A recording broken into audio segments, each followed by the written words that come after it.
Wattless component of current है। क्यों हमने इसको IV sin phi को वाटलेस कंपोनेंट ऑफ करंट का कॉल किया है कि due to this component of current हमारे पास वेस्टेज ऑफ पावर जीरो है। कैसे? Due to this component of current कि वेस्टेज ऑफ पावर जो है आपके पास जीरो है। How it is the wastage of power due to this component of current is equal to zero. Reason being कि IV sin phi voltage के क्या है, परपेंडिकुलर है। वोल्टेज के परपेंडिकुलर है तो फाई की वैल्यू 90 डिग्री होगी, cos 90 डिग्री की वैल्यू जीरो होगी। Power factor due to this component of current क्या होता है, जीरो होता है।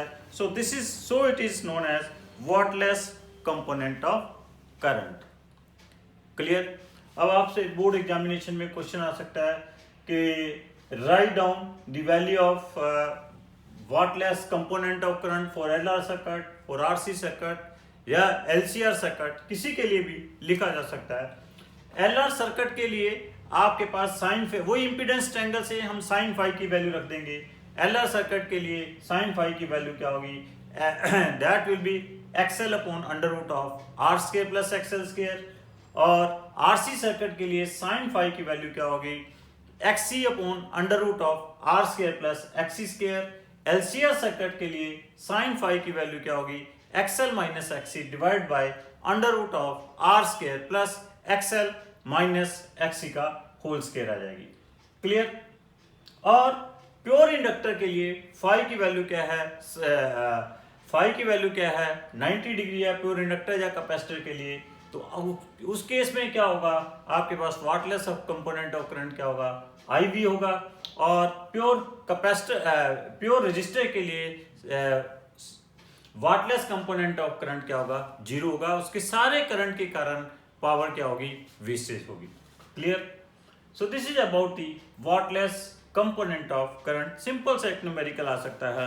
What is that numerical?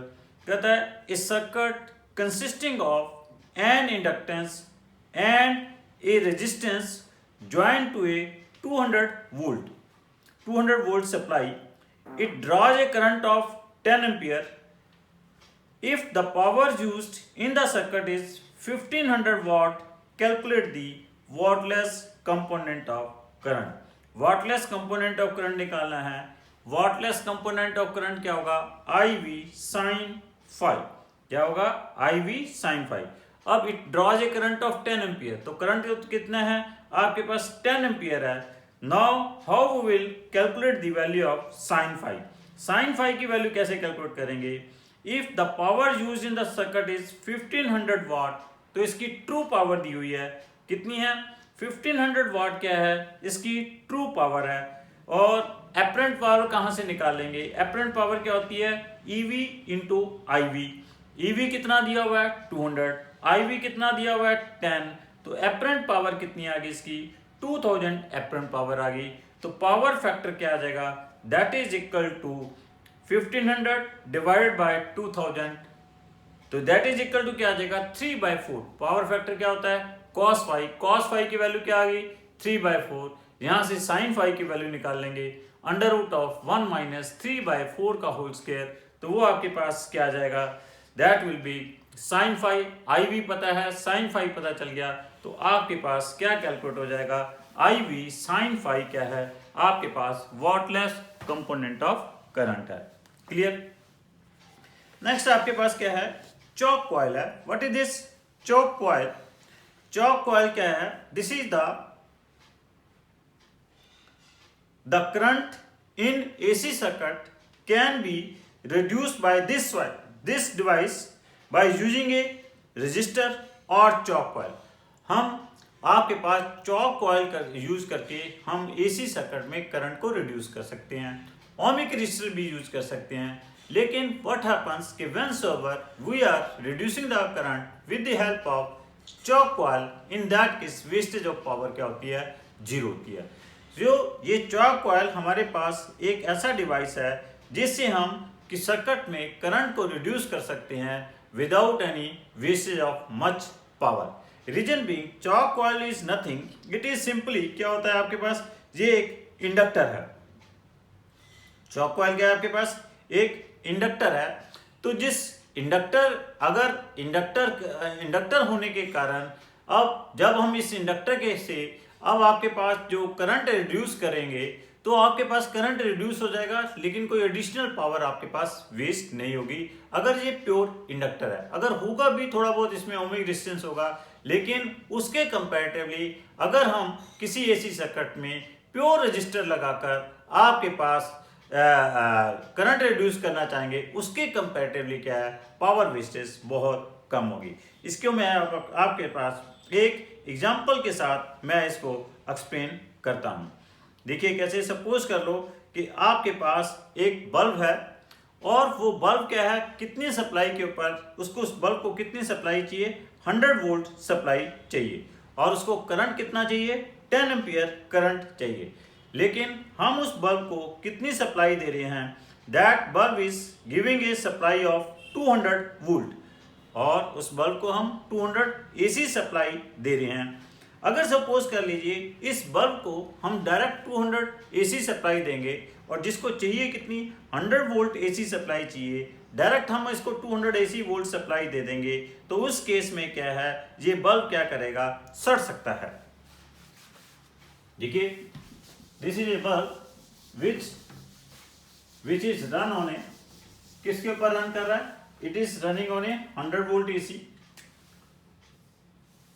100 volt AC के ऊपर ये रन कर रहा है और कितना करंट चाहिए इसे, 10 एम्पियर करंट चाहिए। इसको हम ऐसे एसी सप्लाई दे रहे हैं कितनी, 200 वोल्ट। क्लियर। अगर हम डायरेक्ट इसको 200 वोल्ट एसी सप्लाई देते हैं तो ये बल्ब सड़ सकता है। तो अब अगर हमने क्या करना है, क्या करें, अभी अगर हम जब देखते हैं तो बल्ब में कितनी, बल्ब के कारण जो पावर वेस्ट होगी, पावर होगी वो कितनी होगी, that will be equal to 2000 watt power आपके पास कंज्यूम होगी। क्लियर। अब इस बल्ब को रन करने के लिए सपोज कर लो कि यहां पे हम एक ओमिक रेजिस्टर लगा देते हैं, we are putting a ohmic resistor. कितनी रेजिस्टेंस का लगाना पड़ेगा, अब इसमें भी कितना करंट फ्लो करना चाहिए, 10 एम्पियर करंट फ्लो करना चाहिए। यहां पे आपके पास सप्लाई कितनी है, 200 वोल्ट, इसके अक्रॉस पोटेंशियल ड्रॉप कितना है, 100 वोल्ट, तो रिमेनिंग 100 वोल्ट पोटेंशियल ड्रॉप किधर हो जाएगा, इस रेजिस्टर के अक्रॉस हो जाएगा। तो आपको यहाँ पे कितनी रेजिस्टेंस लगानी पड़ेगी, अब इसमें करंट कितना फ्लो कर रहा है, 10 एम्पियर, वोल्टेज कितनी है, 100 वोल्ट, तो इसकी रेजिस्टेंस कितनी होगी आपके पास, 10 ओम की आपको रेजिस्टेंस लगानी पड़ेगी ताकि बल्ब अपनी ब्राइटनेस के ऊपर विदाउट डैमेजिंग अपनी पूरी सप्लाई ब्राइटनेस के साथ रन कर सके।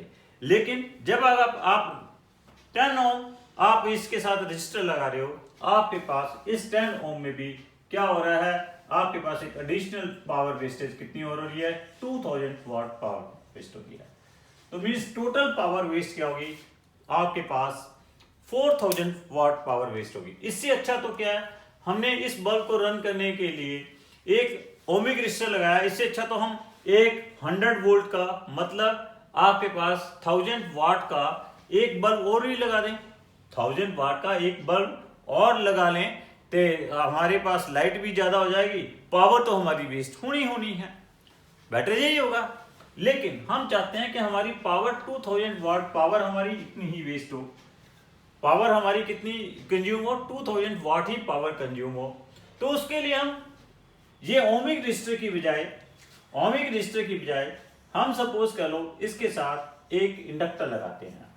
अब हमें कितना इंडक्टर लगाना पड़ेगा, सपोज कर लो कि आपके पास ये जो इंडक्टर हम लगाएंगे, ये आपके पास 100 वोल्ट का बल्ब है जिसमें 10 एम्पियर करंट है। अब आपके पास जो इंडक्टर लगाएंगे तो सबसे पहले कितनी इंडक्टेंस लगाएंगे, ये जो आपके पास सप्लाई है, जो एसी सप्लाई है, इसकी फ्रीक्वेंसी कितनी है, 50 हर्ट्ज है। तो इसे अब आपके पास टोटल सप्लाई कितनी है, 200 वोल्ट, इस बल्ब के अक्रॉस कितनी है, 100 वोल्ट, रिमेनिंग वोल्टेज ड्रॉप किसके अक्रॉस होगी, इंडक्टर के अक्रॉस। वो कैसे निकालेंगे कि total supply E is equal to क्या होगा, ये एक तरह से LR सर्किट है, that is equal to ER square plus EL square होगी। Clear. What is here E? E is here 200 और ER इज हियर 100 प्लस क्या आ जाएगा EL स्क्वायर आ जाएगा। तो voltage drop across this inductor क्या आ जाएगा, this is equal to under root of 200 square minus 100 square. तो इसे आप सॉल्व करोगे, this becomes 10 under root of 3। तो मतलब कि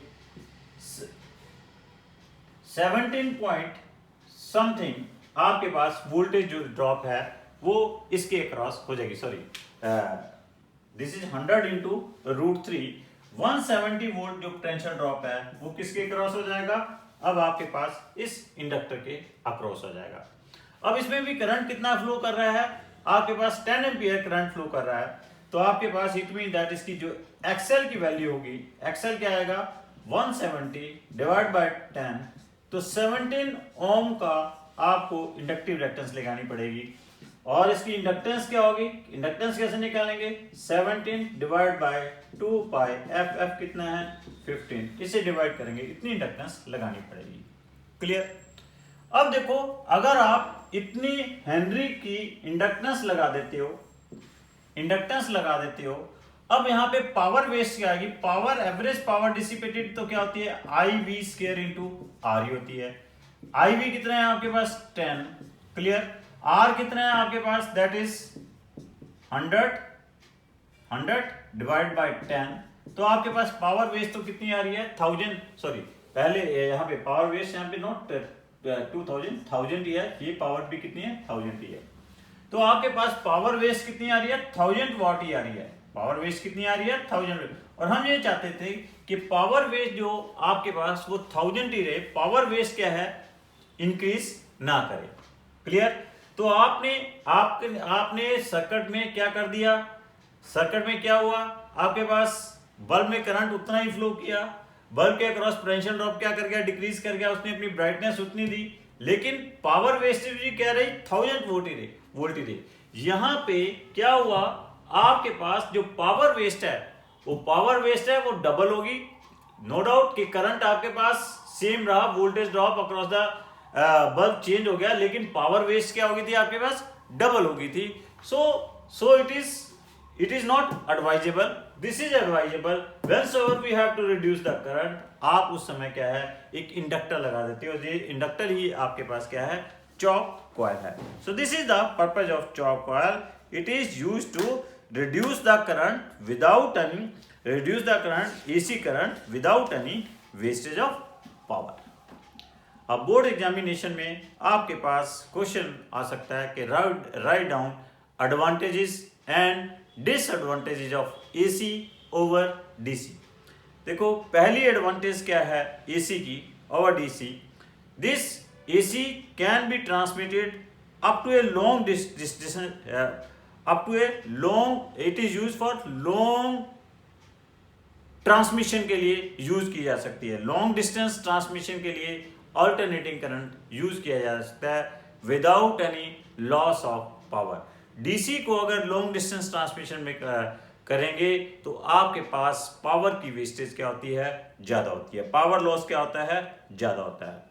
हम एसी को डीसी में कन्वर्ट कर सकते हैं, बहुत इजीली कन्वर्ट कर सकते हैं with the help of rectifiers के साथ AC can be converted into DC। और आप अभी जैसे मैंने बताया है AC करंट को आपने कंट्रोल करना है, चॉक कॉइल के साथ आप AC करंट को कंट्रोल कर सकते हो without any loss of power, but DC can not be controlled by, DC current can not be controlled by chalk coil. आप AC करंट को ट्रांसफार्मर यूज करके स्टेप अप भी कर सकते हो और स्टेप डाउन भी कर सकते हो। और जब आप AC को प्रोड्यूस कर रहे हो तो उसकी जो प्रोडक्शन कॉस्ट है वो बहुत ही कम होती है, और जितने भी आपके पास जो AC के अप्लायंसेस बने होते हैं उनकी जो ड्यूरेबिलिटी है वो ज़्यादा होती है as compare to the DC current. Disadvantage ये है कि इसके कारण जो आपके पास जो AC करंट होता है वो ज़्यादा डेंजरस होता है, क्योंकि इसकी पीक वैल्यू ज़्यादा होने के कारण it is more dangerous as compare to DC। एक हमारे पास एक स्किन इफेक्ट भी है, this is very very important, it can be asked in the board examination, what is skin effect. क्या होता है, कभी भी थिक वायर में आपके पास ऑल्टरनेटिंग करंट फ्लो करता है, that alternating current will flow only surface of that thick wire. उस जो करंट है सिर्फ सरफेस के ऊपर ही डिस्ट्रीब्यूट होता है, लेकिन जो डीसी करंट है वो सारी थिक वायर में, होल थिक वायर में क्या होता है, डिस्ट्रीब्यूट होता है होल। तो that is known as skin effect of alternating current. Clear? एक दो न्यूमेरिकल्स मैं आपको और करवाता हूं इसके ऊपर। क्वेश्चन दिया हुआ है कि voltage in a circuit is given as, alternating voltage is given as 100 sin 100t volt, और उसमें जो करंट फ्लो कर रहा है 100 sin 100t plus π/3 milli ampere current flow कर रहा है। पहला इस क्वेश्चन में पूछ दिया जाता है कि what is the power loss due to this voltage and current. तो ट्रू पावर इसकी क्या होगी, दैट इज इक्वल टू, क्या बताया था मैंने, half E0 I0 cos phi। अब यहाँ पे क्या दिया हुआ है, E क्या दिया हुआ है 100 sin 100t, तो E0 क्या आ गया आपके पास 100 आ गया, और करंट क्या दिया हुआ 100 sin 100t plus π/3 milli ampere दिया हुआ है। तो I0 की वैल्यू क्या आएगी 100 इंटू 10⁻³ आएगी। फाई कितना है, π/3 है, तो आपके पास क्या आ जाएगा 10⁻⁴ into 10⁻³ cos 60 degree, cos 60 degree 1/2, तो ये आपके पास ट्रू पावर आ जाएगी। अगर यहाँ पे एपरेंट पावर पूछी हो वो 100 इंटू 10⁻³ आ जाएगी। 10 वाट क्या आ जाएगी आपके पास, that will be the apparent power. अगर पावर फैक्टर पूछा हो तो पावर फैक्टर इसमें cos 60 डिग्री 1/2 क्या होगा, पावर फैक्टर होगा। इसी में पूछा जा सकता है what is the phase difference between the voltage and current, it is again π/3। तो यहाँ पे क्या कहोगे फेज डिफरेंस में, here current leads the voltage by an angle 60 degree और voltage lags behind the current by an angle 60 degree. Total impedance पूछी हो E0 bye I0 से आपके पास टोटल इंपीडेंस आ जाएगी 100 डिवाइड बाय 100 इंटू 10⁻³ तो आपके पास 10⁻³ ओम 1 किलो ओम इस सर्किट की क्या होगी, इंपीडेंस होगी। अगर आपसे वो पूछी गई हो, रेक्टेंस पूछी हो, तो रेक्टेंस क्या होती है XL minus XC, XL minus XC divided by Z। आपको क्या कहा था, ये होता है साइन फाई। फाई कितना है यहाँ पे 60 डिग्री, तो साइन 60 डिग्री क्या हो जाएगा √3/2। तो और Z की वैल्यू कितनी है आपके पास, दैट इज 10⁻³ ओम, तो जिससे आपके पास क्या आ जाएगा XL माइनस XC आ जाएगा, दैट इज द रेक्टेंस। वो कितनी आ जाएगी 500√3 ओम आ जाएगी। क्लियर? अगर सिंपल पूछिए what is the ohmic resistance of the circuit, R/Z that is equal to cos phi. Phi यहाँ पे क्या है 60 डिग्री, तो और Z कितना है आपके पास 1000 ओम, तो यहाँ से किसकी वैल्यू कैलकुलेट हो जाएगी, R की वैल्यू कैलकुलेट हो जाएगी, दैट इज 500 ओम। और यहाँ पे ये भी पूछा जा सकता है what is the wattless component of current, IV sin phi क्या होगा, this will be the wattless component of current. IV क्या होगा यहाँ पे 100/√2 क्या होगा, IV होगा। फाई की वैल्यू कितनी है π/3, तो ये क्या आ जाएगा आपके पास वाटलेस कंपोनेंट ऑफ करंट आ जाएगा। क्लियर? और देखिए क्वेश्चन कहता है power factor of LR series circuit is half, applied voltage is 100 sin 100πt volt, resistance of the circuit is 2000 ohm, then calculate the inductance of the circuit। तो आपने power factor दिया हुआ है, half दिया हुआ है, वोल्टेज कितनी दी हुई है 100 sin 100πt दी हुई है। तो मैंने क्या कहा था, आपके पास LR सर्किट का जो पावर फैक्टर होता है cos phi that is equal to क्या होता है R/√R² प्लस XL² होता है। अब R की वैल्यू कितनी दी हुई है 200 ओम दी हुई है, फाई की वैल्यू cos फाई की वैल्यू कितनी दी हुई है हाफ दी हुई है। तो यहाँ से क्या सॉल्व हो जाएगा आपके पास XL सॉल्व हो जाएगा, XL सॉल्व हो जाएगा, हमने L निकालना है। XL क्या होता है L ओमेगा, तो क्या आ जाएगा ओमेगा क्या दिया हुआ है इक्वेशन से दिया हुआ है दैट इज 100π, आपके पास L की वैल्यू कैलकुलेट हो जाएगी। Next is very very important question, A chalk coil and resistance connected in series, जैसे मैंने अभी आपके साथ ये डिस्कस भी कर चुका हूँ, chalk coil and a resistance are connected in series in an AC circuit and a potential of 130 volt is applied to the circuit. If the potential across the resistance is 50 volt, what would be the potential difference across the chalk coil?